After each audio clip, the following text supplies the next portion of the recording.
Bonjour à tous, bienvenue à Rennes pour ce nouvel épisode des Clés de la Ville. Rennes, c'est une ville jeune, dynamique, portée par son attractivité étudiante, universitaire, par son centre historique et puis par ses transformations urbaines. C'est parti pour la visite.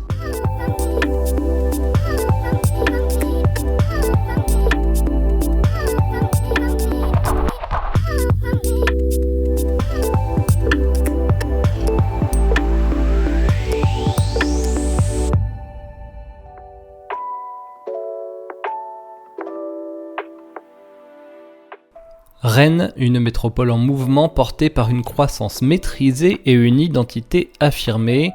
Capitale bretonne dynamique, la ville s'impose depuis plusieurs années comme l'un des territoires les plus attractifs de l'Ouest français. Son développement repose sur un équilibre subtil, accompagner la croissance sans renoncer à la qualité de vie.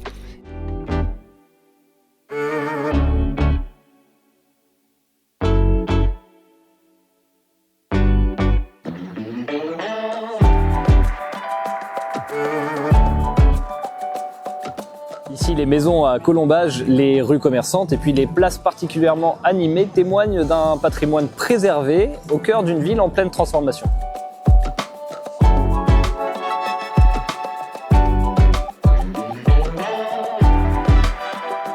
Et nous sommes ici devant le Parlement de Bretagne qui est un des symboles forts de la ville de Rennes, ce bâtiment historique qui représente le pouvoir culturel et le pouvoir politique de cette ville.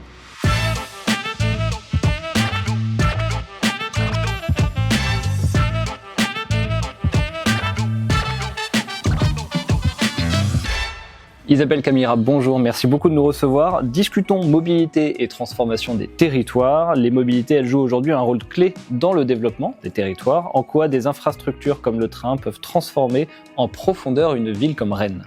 Effectivement, Rennes, c'est une ville carrefour depuis très longtemps, au carrefour de Lille et de la Vilaine, donc ça remonte. Aujourd'hui, c'est une ville au carrefour d'un réseau ferroviaire à 5 branches, donc ça veut dire que ça permet d'aller très vite un peu partout en Bretagne. C'est aussi une ville carrefour du fameux réseau routier breton. Ça permet d'accéder facilement à plein de territoires. Et puis après, quand on dézoome, parce que là je vous parle un peu du cas de Rennes Centre, en fait Rennes c'est aussi une ville qui a été pensée en ville archipel. C'est-à-dire qu'en fait vous n'avez pas une espèce de grosse conurbation qui s'étale, et on sort jamais de la ville. C'est une succession de petits archipels de villages ou de communes qui ont leur identité, leur vie propre et qui sont connectés entre elles par des réseaux de transport. Ce choix urbain là, il n'est pas neutre parce qu'en termes de mobilité, ça veut dire que c'est moins dense et plus éclaté.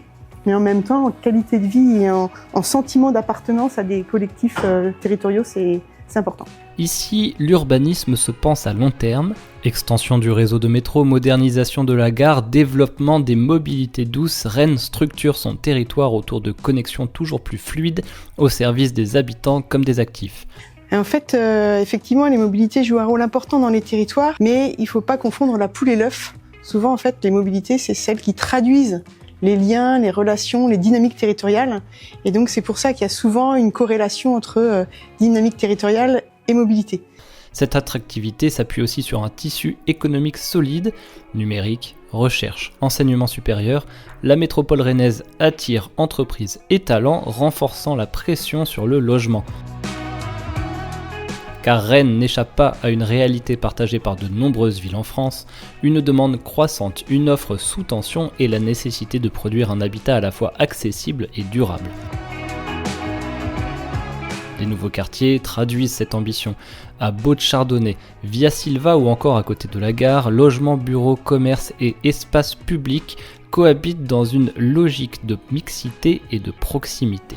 Nous sommes ici à quelques minutes à pied du centre-ville de Rennes, dans le quartier de la Gare qui illustre à merveille le renouvellement urbain de la ville de Rennes, un secteur en pleine transformation autour des mobilités et des nouveaux usages. À Rennes, les usages évoluent et la ville s'adapte. Télétravail, mobilité hybride, nouveaux rythmes de vie, autant de transformations qui redéfinissent les attentes en matière d'habitat et de développement.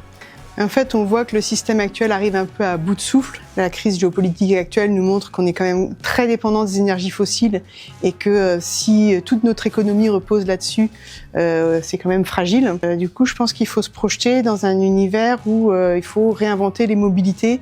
Donc moi, je vois plutôt quelque chose qui irait vers une ville où les les espaces dédiés à des mobilités plus calmes augmentent, où les choses ralentissent un peu et où du coup il y aurait aussi une meilleure prise en considération des besoins de tous. On va quand même pour l'instant vers une population qui est un peu vieillissante.